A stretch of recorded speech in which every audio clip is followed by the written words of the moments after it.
Hello बच्चों, स्वागत है आपका आपके अपने यूट्यूब चैनल एनटीआई पर। तो हम अपनी वो वीडियो लेके आ गए हैं जिसके अंदर ना हम अपने एक्स्ट्रा एमसीक्यूज़ एक्स्ट्रा क्वेश्चंस करेंगे हमारे टर्म वन के एग्ज़ाम से रिलेटेड, है ना। तो अभी जो हमारे क्वेश्चंस है वो हमारे 10th क्लास के क्वेश्चंस हम एमसीक्यू करने वाले हैं। तो स्टार्ट करते हैं, चलते एक बार हमारे मेन स्क्रीन पर जहाँ पर हमारे क्वेश्चंस आपको शो हो रहे होंगे। ठीक है, तो है ना बच्चों, हमारा ये फर्स्ट क्वेश्चन है। हमारा फर्स्ट क्वेश्चन आ चुका है। HCF of 8, 9 and 25। HCF find करना है हमें किस किस का, 8 का, 9 का और 25 का। HCF बेसिकली क्या होता है कि फैक्टर होता है, कि कॉमन फैक्टर। इन तीनों का कॉमन फैक्टर क्या है, मतलब ये तीनों नंबर किस टेबल में आ रहे हैं। अच्छा, एक चीज़ होती है LCM यानी लीस्ट कॉमन मल्टीपल। तो अगर मल्टीपल पूछा जाता तो हम देखते कि इन तीनों की टेबल में क्या आता है, पर पूछा गया है HCF तो हम देखेंगे ये सब किसकी टेबल में आते हैं। तो अब देखो इनमें ऐसा कौन सा नंबर कॉमन है, मतलब इन चारों में से कौन सा ऐसा नंबर है जिसकी टेबल में ये सब आ सकते हैं, है ना। तो वो हमें फाइंड करना है कि वो कौन सा नंबर है हमारा जो इन तीनों को अपनी टेबल में कैरी करता है। तो देखो 8 की टेबल में ये तीनों डिजिट नहीं आती है, 9 में नहीं आती है, 25 में भी ये तीनों डिजिट नहीं आते। तो 1 एक ऐसी टेबल है, या फिर मतलब कहीं काउंटिंग ही होती है 1 की, तो जिसमें सारे नंबर आते हैं, है ना। तो हमारा HCF हो जाएगा इसका 1। तो हमारा जो HCF होता है वो हमारा हाईएस्ट कॉमन फैक्टर होता है। ठीक है, तो इसे हम ऐसे क्वेश्चन को ऐसे सोल्व कर पाएंगे, या फिर कोई भी क्वेश्चन दिया जिससे HCF पूछा जाए या फिर LCM पूछा जाए, है ना। LCM में सिर्फ आपको बेसिकली क्या करना है, आपको इनका मल्टीपल फाइंड करना है कि इनकी टेबल में क्या आ रहा है। और फैक्टर यानी कि HCF में हमें क्या फाइंड करना है कि इनका फैक्टर क्या है, कॉमन फैक्टर क्या है, ये किसकी टेबल में आ रहे हैं। ठीक है, तो हम अपने अगले क्वेश्चन की तरफ चलते हैं। तो अगला क्वेश्चन क्या है, विच of the following is not the graph of quadratic polynomial. यानी क्वाड्रेटिक पोलिनोमियल का ग्राफ नहीं है, कौन सा इसमें से क्वाड्रेटिक पोलिनोमियल का ग्राफ नहीं है। तो अब ये हमारे ना देखो यहाँ पर हमें कुछ ग्राफ गिवन है, 4 ग्राफ गिवन है। इसमें ना हमारा देखो सबसे पहले होता है 2 लाइन होती है, एक वाई एक्सिस और एक एक्स एक्सिस। ठीक है, ये हमारा वाई एक्सिस और एक्स एक्सिस होता है ना जो, तो हमारा जो ग्राफ है, गिवन ग्राफ है, जैसे इधर 4 ग्राफ दिख रहे हैं हमें, तो ये देखो ये ग्राफ की जो ये कर्व्स है ना, वो एक्स एक्सिस को कितनी बार काट रही है हमें वो चेक करना है। मेनली वो कितनी बार काट रही है हमें वो चेक करना है।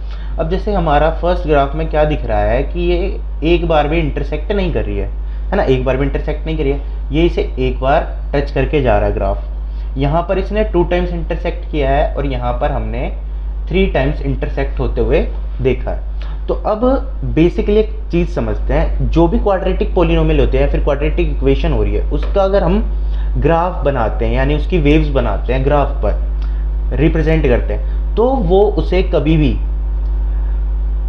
2 टाइम से ज़्यादा नहीं काटेगा, कभी भी 2 टाइम से ज़्यादा नहीं काटेगा। अगर कभी वो 2 टाइम से ज़्यादा काटता है, 2 बार से ज़्यादा उसे इंटरसेक्ट करता है, तो वो हमारा क्वाड्रेटिक पोलिनोमियल नहीं होगा। जैसे अगर मान लो हमारा 1 बार इंटरसेक्ट हुआ, 2 बार इंटरसेक्ट हुआ, यहाँ पर 3 बार इंटरसेक्ट, 1 2 3 3 बार इंटरसेक्ट हो रहा है, तो ये हमारा क्वाड्रेटिक पोलिनोमियल नहीं है। सिर्फ 2 टाइम्स रहता है, अगर ये नहीं होता, सिर्फ 2 बार आ रहा है तो ये पोलिनोमियल है, बट ये 3 बार हो गया, इसका मतलब ये क्वाड्रेटिक पोलिनोमियल नहीं है। तो हमारा आंसर हो जाएगा डी, की ये क्वाड्रेटिक पोलिनोमियल हमारा नहीं होगा। ठीक है, तो ऐसे ही चलते हैं हम अपने अगले क्वेश्चन की ओर। अगला क्वेश्चन है हमारा, if HCF 16y equals to 8 and LCM 16y equals to 48, then the value of y। अच्छा, एक यहाँ पर ना जो y है ना वो हमारी सेकंड डिजिट है, कोई सेकंड डिजिट है। फर्स्ट डिजिट हमारी 16 दे रखी है, सेकंड डिजिट हमारी y दे रखी है। तो ऐसे क्वेश्चन हम कैसे फाइंड करेंगे, देखो हमारा ये फर्स्ट चैप्टर से रिलेटेड क्वेश्चन है। जो HCF है वो हमारा 8 गिवन है, HCF हमारा 8 गिवन है। HCF हमने भी पीछे बात की थी, HCF होता है फैक्टर, है ना। तो यहाँ पर जो y और 16 है वो ऐसे नंबर हैं जो 8 की टेबल में आते हैं। आगे है LCM है 48, है ना। तो 48 यानी एक मल्टीपल है, जो एक ऐसा नंबर है जो इन दोनों की टेबल में आता है ना। तो हमारा जो HCF है, हमारा जो HCF है वो तो हमारा 8 हो जाएगा जी। ठीक है, और हमारा जो LCM है वो हमारा 48 हो जाएगा। तो इसके लिए हमारे पास ना फॉर्मूलाज है कुछ। ठीक है, एक फॉर्मूला होता है कि HCF into LCM equals to x Y.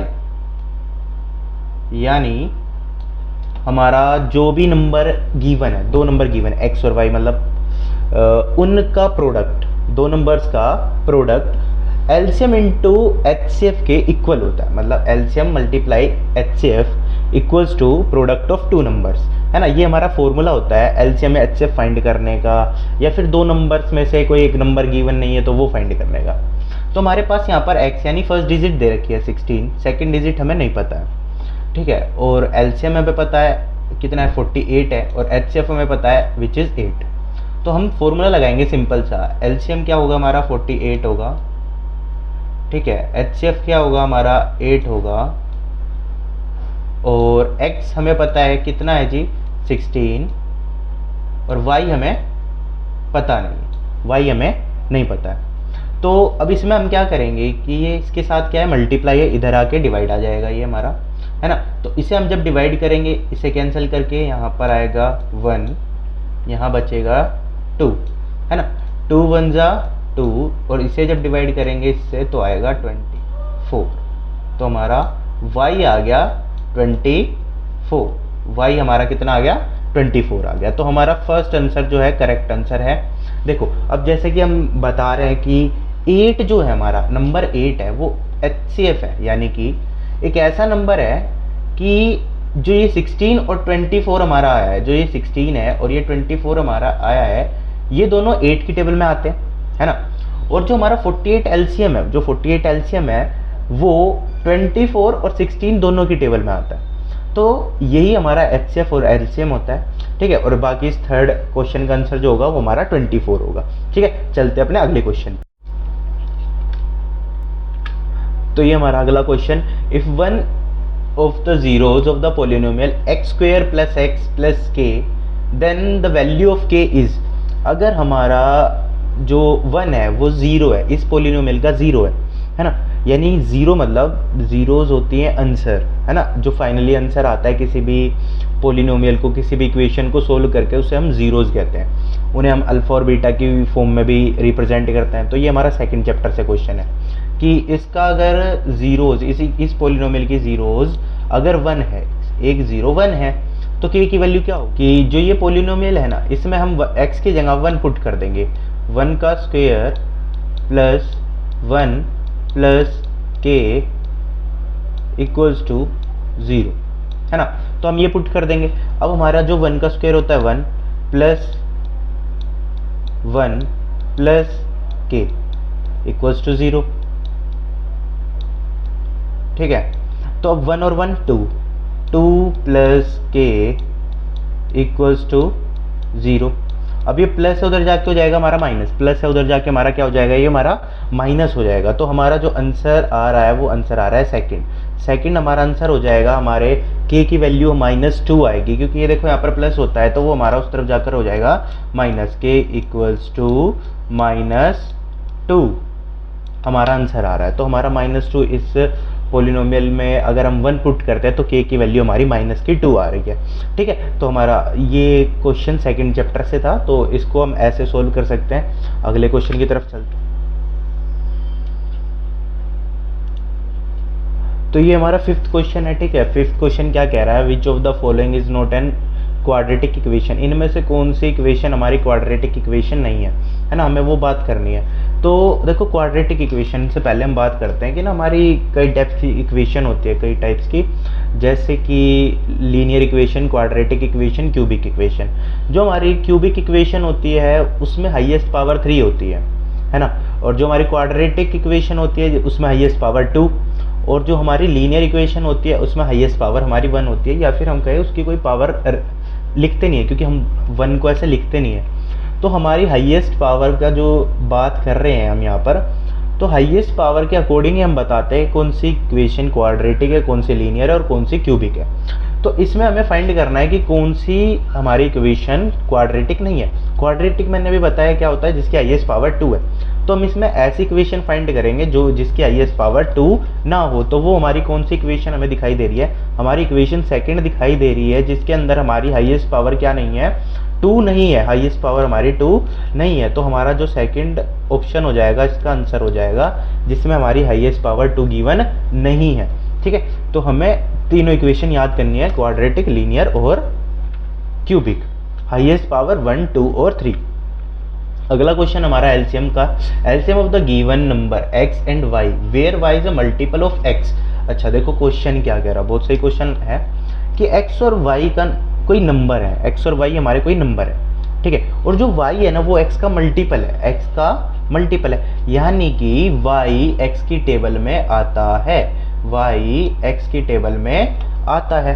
तो अगर कोई नंबर किसी नंबर की टेबल में आ रहा है तो मतलब सिंपल सी लॉजिक के साथ चलेंगे हम ना, दो नंबर लेते हैं, जैसे कि 2 है और एक है 8, ठीक है, इसे हम x लेट कर लेते हैं, इसे हम y लेट कर लेते हैं, ठीक है।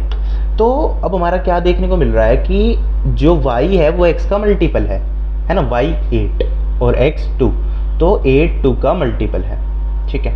तो अब हमें बताना है कि इसका एलसीएम क्या होगा, एलसीएम क्या होगा, यानी कि एक ऐसा नंबर जो इन दोनों की टेबल में आता है, ठीक है, और वो सबसे छोटा होना चाहिए, एल का मतलब लीस्ट है ना, लीस्ट कॉमन मल्टीपल, वो सबसे छोटा होना चाहिए। तो 2 और 8 का मल्टीपल क्या है, तो वो हमारा 8 आ रहा है ना, 2 और 8 का मल्टीपल 8 है, 2 की टेबल में भी 8 आता है, 8 की टेबल में भी 8 आता है, तो इन दोनों का मल्टीपल 8 है।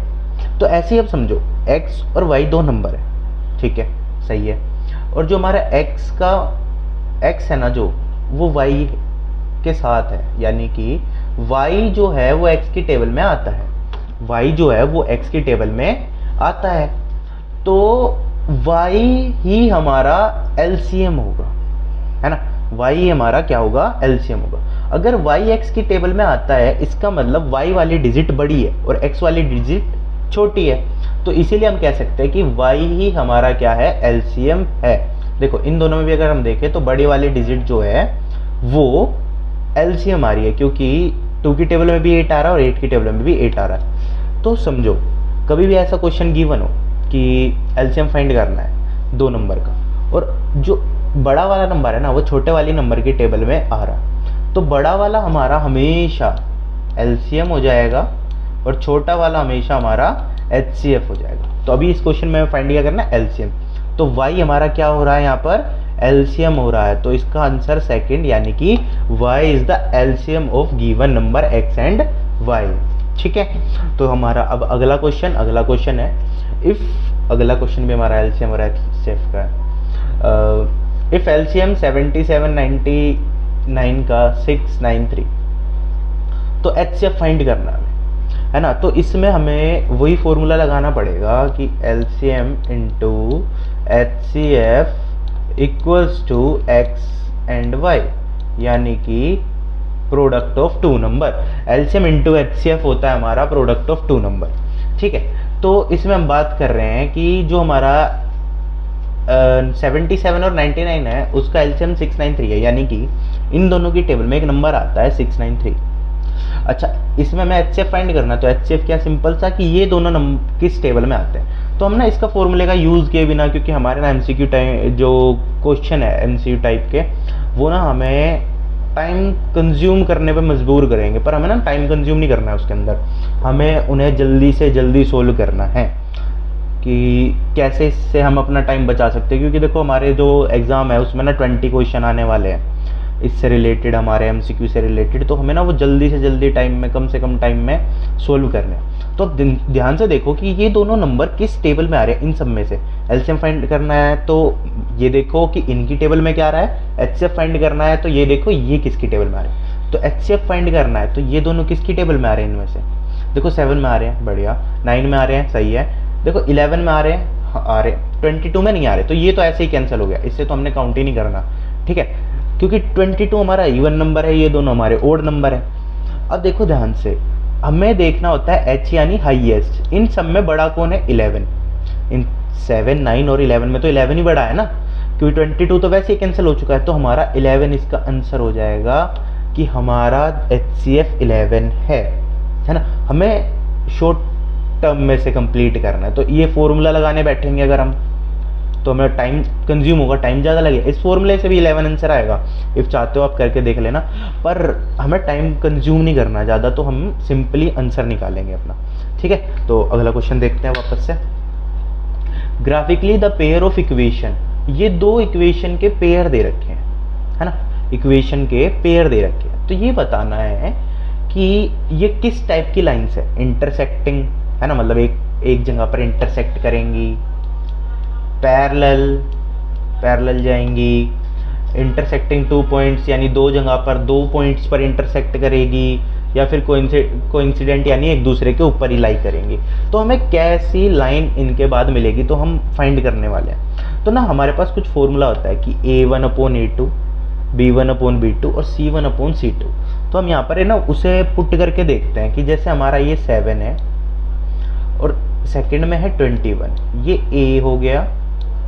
A बेसिकली क्या होता है, जो x वाली टर्म के आगे लिखा होता है ना, जो x वाली टर्म के आगे लिखा होता है वो हमारा A होता है, और जो y वाली टर्म के आगे होता है वो हमारा B होता है, और जो बिना किसी वेरिएबल के वैल्यू होती है वो हमारी वैल्यू C होती है।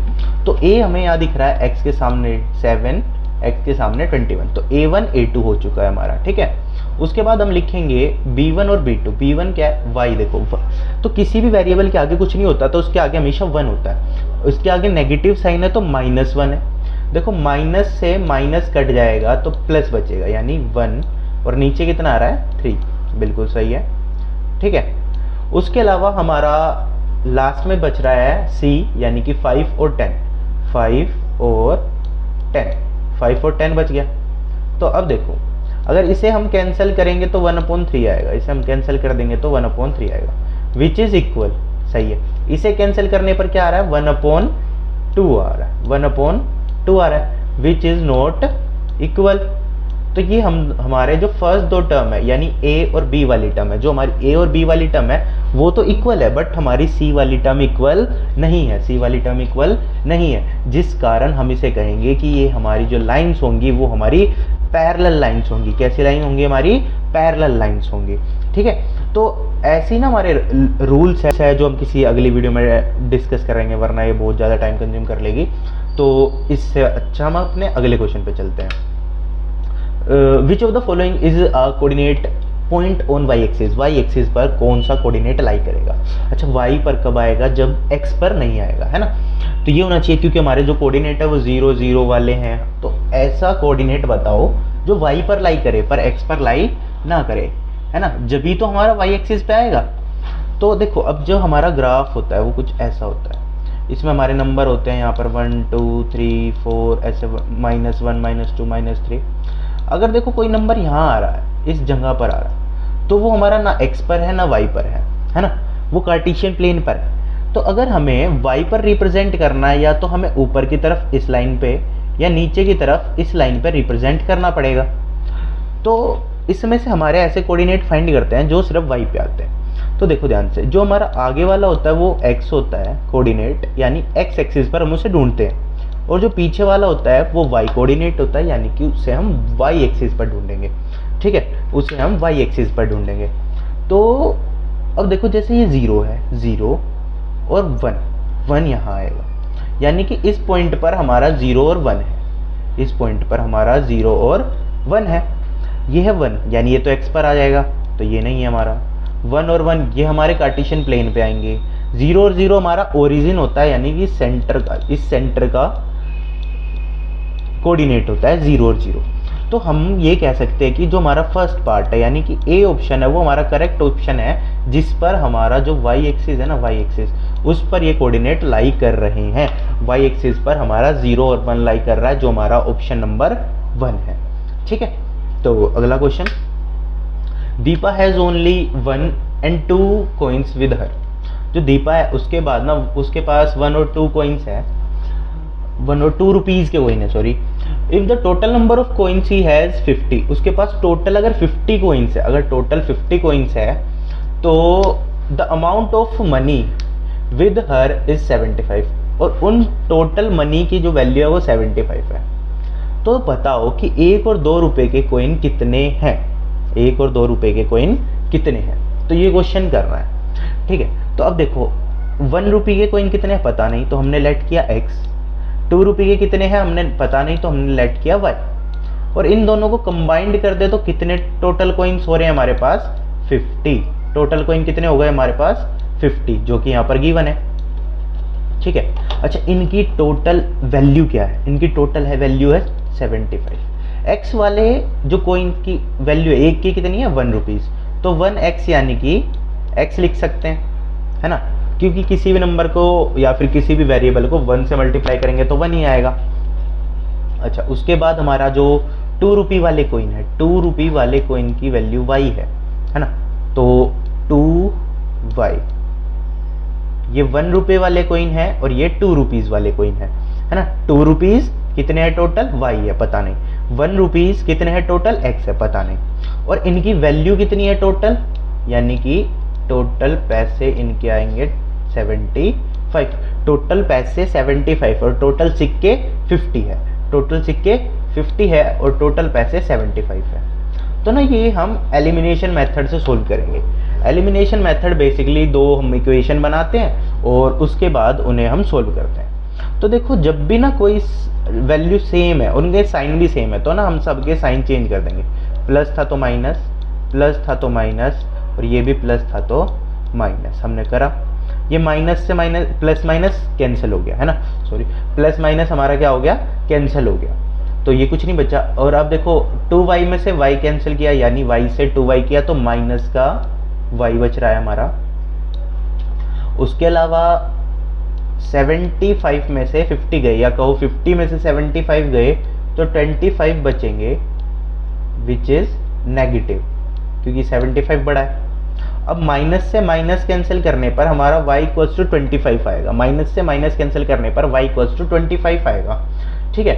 तो यानी y जो है वो उसकी वैल्यू 25 है, y की वैल्यू 25 है, y की वैल्यू हमारी 25 है। मतलब कि 2 रुपए के जो सिक्के हैं वो 25 हैं, 25 सिक्के हैं। ऐसे ही हमारे पास टोटल कितने हैं? 50, ठीक है। अगर y 25 है, अगर y 25 है तो y अगर हटा दें 50 में से तो क्या बचेगा? x बचेगा। 50 में से अगर y हटा देंगे तो क्या बचेगा? x बचेगा। तो हमारे x कितने आ रहे हैं? x आ रहे हैं, तो 50 में से 25 गए तो 25 ही। कितने आ रहे हैं जी? 25 आ रहे हैं। यानी x भी हमारे पास 25 है और y भी हमारे पास 25 है। तो 1 रुपए के सिक्के भी 25 है और 2 रुपए के सिक्के भी 25 है। तो हमारा आंसर इसका जो हो जाएगा वो हो जाएगा D, विच इज 25 एंड 25। तो जो हमारी वीडियो है बहुत ज़्यादा लंबी हो जाएगी, इसलिए हम इसमें सिर्फ इतने ही क्वेश्चन ऐड कर रहे हैं ताकि हमें मतलब ज़्यादा लेंथी वीडियो ना बनाना पड़े। तो इसके बाकी जो क्वेश्चंस है वो आप 1-2 ट्राई करेंगे अपने आप से। मैं अभी उनका आपको आपकी स्क्रीन पर उन्हें शो करूँगा। बाकी उनके आंसर आप कमेंट बॉक्स में और आप अपने पास सॉल्यूशन करके हमें दिखाएंगे बाद में, ठीक है। तो कुछ क्वेश्चंस आप देख लीजिए। एक हमारा ये क्वेश्चन है, ठीक है, मतलब ये हमारे 6 चैप्टर से रिलेटेड क्वेश्चन होगा। तो आप देखिए, इसे सोल्व कीजिए। इजी क्वेश्चन है, वैसे पैरेलल दिखा रखा है सिंपली। उसके अलावा हमें तो एक वैल्यू फाइंड करनी है कि डी ए की वैल्यू क्या होगी। अगला क्वेश्चन हमारा ये है, द डिस्टेंस ऑफ पॉइंट। ये जो हमारा पी पॉइंट है 2, 3, इसका एक्स एक्सिस से डिस्टेंस बताना है ना, कि कितनी दूर है ये। एक्स एक्सिस से कितनी दूर है, इसका मतलब हम देखेंगे वाई एक्सिस पर कितना है, ठीक है, वो हम वैल्यू फाइंड करेंगे। अच्छा, इसकी देखो, the distance of a point alpha beta from origin. Origin ये भी ग्राफ वाला क्वेश्चन है। ओरिजिन क्या है? यानी कि 0, 0 है ना। इनका अल्फा और बीटा का, जो ये हमारे पॉइंट है अल्फा और बीटा, इनका डिस्टेंस क्या है ओरिजिन से, वो बताना है आपको, ठीक है। ये हमारे कुछ क्वेश्चन है, इनके आंसर आप कमेंट बॉक्स में जरूर डालें और अपने पास सोल्व करके भी रखें। आपके एग्जाम के रिलेटेड ये बहुत ज़्यादा इंपॉर्टेंट क्वेश्चन है हमारे। थैंक यू, पढ़ते रहें, एंजॉय करें। मिलते हैं आपसे किसी अगली वीडियो में।